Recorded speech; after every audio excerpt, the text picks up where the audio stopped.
O ju robërit e mi, që kini ngarku veten me shumë mëkate dhe gjunahe, mos se humni shpresën në mëshirën e Allahut, se me të vërtet Allahu Gjelle Gjelalu i falet të gjitha mëkatet. O imam, çka i të thamë? Po pasha Allahu, të gjitha mëkatet, o vëllahu im, sa do të mëdhaja dhe të randa që jenë ato, të gjitha i falen Zoti.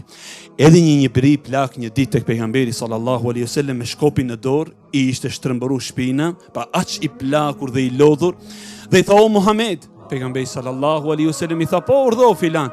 Tha: a e ke pa një njeri që nuk ka lanë vend pa bë mëkate dhe gjunahe? A ka tëube për atë? A e pendon, a e falen Zoti xhallahu ala?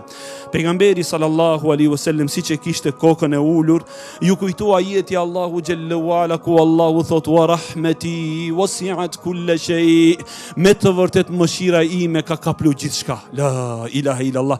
Mëshira e Allahut i ka kaplu gjunahet e tua. Atëherë ngriti kokën pejgamberi sallallahu alaihi wasallam dhe i tha: o filan, a e ke pranu islamin? A e ke thënë shahadetin la ilaha illallah? Tha: po ja Rasulallah. Tha: shko filan se Allahu ti ka fal të gjitha. Tha: vallahi, thot Enesi, e pash plakun e shkret më rrugëzo, doli pe xhamisi gëzom duke thënë: ashhadu an la ilaha illallah, ashhadu anna Muhammeden Rasulullah. Ky është Zoti ynë, vallahi.